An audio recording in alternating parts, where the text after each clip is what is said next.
Howdy everybody, Chase here to taste and talk about another wine, actually our featured wine in the 2024 Winter Wine Club Shipment, the 2020 Estate Carhartt Family Wines Petite Sirah. So let's get into it. Now, just like all of the other wines in this shipment, Petite Sirah in particular, another one, right? It's a big wine. Let's let that wine open up. Let's pop that cork. Let's let it open up in the glass. Let's pour it into a decanter.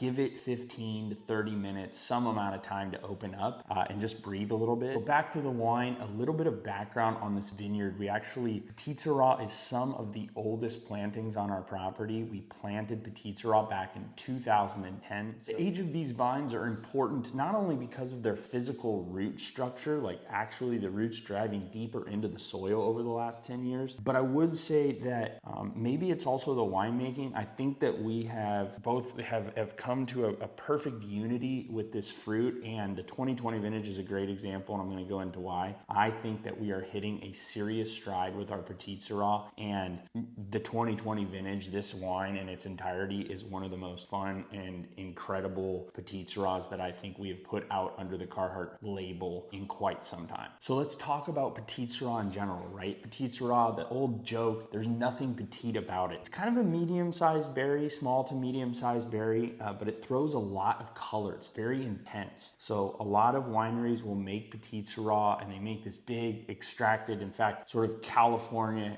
historical style is going to be this big extracted wine, pretty ripe, right? So harvesting a lot later, going to get a lot of cooked fruit, a lot of jammy fruit. And then again, I would say historically, a lot of these wineries put Petite Sirah into American oak, okay? And American oak, as opposed to, for example, French oak, American oak has a higher quantity of what are called whiskey lactones, sweeter characteristics, sweeter flavors, vanilla, caramel, things like that. So when you put a ripe, jammy wine into American oak, you're going to get maybe like pie flavor profiles, right? Like thinking about graham cracker crust and sweetness and vanilla bean ice cream and all this, like you think about pie. And that may sound good to you, that may sound weird being in a wine, it really just depends. I gotta tell you, on the whole, at least historically, Americans like sweeter stuff, and so that has been very popular historically. For us, stylistically, I think everybody knows that's not really our way. We don't try to make sweeter wines, and we certainly don't try to make riper, alcoholic, big, extracted style. So this Petite Sirah is going to embody exactly what we were going for with this big, hearty variety. Start off looking at the color, very rich, dense, kind of got this deep, sort of dark red bordering on really kind of got purple hues to it. Not super translucent. It's got a lot of intensity in the color. And the nose immediately hit with kind of this beautiful herbal profile. I had said digestif herbs, so sort of those not super sweet herbs. I'd say more of the anise, more of the black licorice kinds of qualities that you might get from a digestif. And then also there's a darker black fruit in here. I said elderberry because it's not, again, super sweet, right? There is a black fruit that's very present, but it's not really sweet. It's not like that blackberry pie type of thing in the nose. And then there is a subtlety of chocolate, kind of like a cocoa powder, right? So think almost like a bittersweet cocoa powder. Okay, in the mouth, first thing I'd like to say, when you take a sip of a big, dark, rich wine like this, let it coat the insides of your mouth. In fact, you should be doing that with every wine, but let it coat the insides of your mouth. In this wine, one of the things I really want to point out is that it has quite a bit of weight. So you feel a density in this wine, and it's very consistent with that color density that we see in the glass, but you're not getting hit with a bunch of tannin. So I've worked really, both my mom and I have worked very hard in the winery to achieve some level of delicacy with this wine. Still give it weight, still give it backbone, which is very important with Petite Sirah, but not have it throw this heavy tannin into the wine that's super drying and overly aggressive in the palate. So texture in red wines and texture in all wines is very important, and I think texturally this wine is something unique and something absolutely delicious. And the flavor, we're getting some dark florals, some violets, very pretty in the mouth. Also, I'm kind of feeling like some fresh blackberry. The acidity's playing into it, right? So you're getting a little bit of that tart fruit, that fresh blackberry that you might get from the market. And then again, that cocoa kind of coming through in the mouth, maybe a little bit more of a dark chocolate, very intense, really beautiful in the finish. Might even be a little bit of coffee or some espresso being in there too.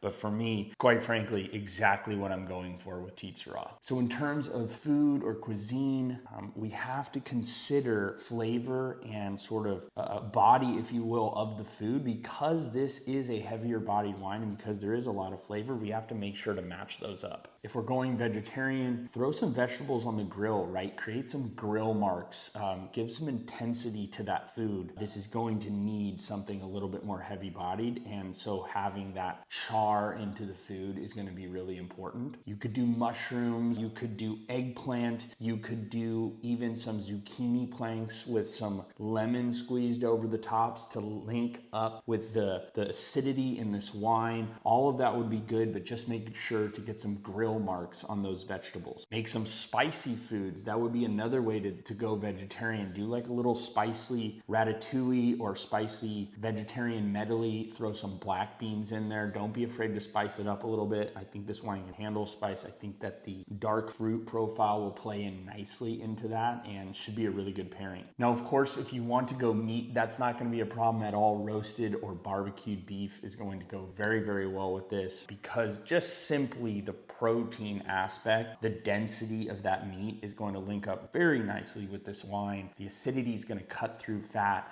Whether you're incorporating herbs into that, butter, anything like that, this is going to work great, no question. So 2020 Petite Sirah, this is 13.6 alcohol. It was 17 months in barrel, and this was put into bottle in, let's see, April of 2022. So we are going on, we're at 2.5 years, almost 3 years now in bottle, and this wine is tasting perfect. It's going to age for quite some time. If you want to lay this down, I mean, we are drinking Petite Sirah that's easily 10 years old, no problem. So you have all of that time. This wine's only going to open up a little bit more and get more matured, a little bit more dense in the mouth, I would say. I think it's drinking beautiful right now, and that's really the hope, that we can release a Petite Sirah to you in a wine club shipment and have it be tasting perfect and have you have the opportunity to drink it right away. So I hope you guys enjoy this wine. Open up a nice Napa Cabernet against this. I mean, taste the differences between these, right? Like, I realize they're two different varieties, but this has the density of some of those Northern California counterparts, I would say. So open it up and taste it against others, or open it up and taste it against your favorite Petite Sirah from California. Try different things. Start to create context for yourself. It's very, very important. I love this wine. I think you guys will love it too. If you got it in your shipment, great. If you didn't, I definitely try to taste it in the tasting room, or just order yourself a bottle. You're not going to be displeased, I promise you. So thanks so much for everything, you guys. We really appreciate you so much. Cheers.